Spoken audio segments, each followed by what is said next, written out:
যুক্তরাষ্ট্রের নিউ ইয়র্কের ম্যানহাটনে একটি বহুতল ভবনে বন্দুক হামলায় দিদারুল ইসলাম নামে বাংলাদেশি বংশোদ্ভূত এক পুলিশ কর্মকর্তা সহ 4 জন নিহত হয়েছেন।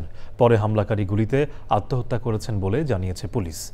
নিহত পুলিশ কর্মকর্তার বাড়ি মৌলভীবাজারের কুলাউড়ায়। ওদিকে নেভাডা অঙ্গরাজ্যে একটি ক্যাসিনোতে বন্দুকধারীর হামলায় 3 জন নিহত ও 3 জন আহত হয়েছেন।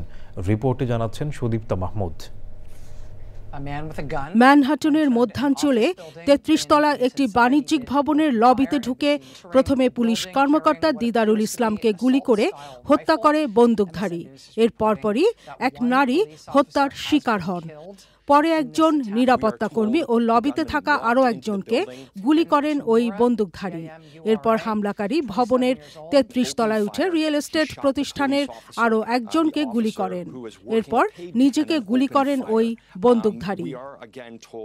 নিউ ইয়র্কের মেয়র এরিক অ্যাডামস জানিয়েছেন ৩৬ বছর বয়সী নিহত পুলিশ কর্মকর্তা দিদারুল ইসলাম পুলিশ বিভাগে ৩.৫ বছর ধরে কর্মরত ছিলেন।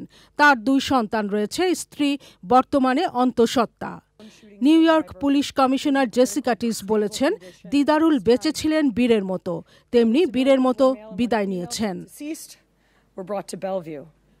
পুলিশ জানিয়েছে হামলাকারীর নাম শেন তামুরা। ২৭ বছর বয়সী তামুরা লাস ভেগাস মেট্রোপলিটন পুলিশের নিরাপত্তারক্ষী ছিলেন। তার মানসিক স্বাস্থ্য সংক্রান্ত পূর্ব ইতিহাস রয়েছে। হামলার কারণ তদন্ত করছে পুলিশ। ম্যানহাটনে হামলার কাছাকাছি সময়ে নেভাদায় একটি ক্যাসিনোর বাইরে গাড়ির পার্কিংয়ে এক বন্দুকধারীর নির্বিচার গুলিতে ঘটনাস্থলেই ক্যাসিনোর নিরাপত্তারক্ষী সহ 3 জন নিহত হয়েছেন। আহত হয়েছেন কয়েকজন। হামলাকারীকে আটক করেছে police. Sudipta Mahmud, channel I. Bundle থাকলে প্রতি সেনমানিতে টাকা বাঁচবে। বিকাশ সেনমানি বান্ডেল কিনে জিতুন প্রতি লেনদেনে।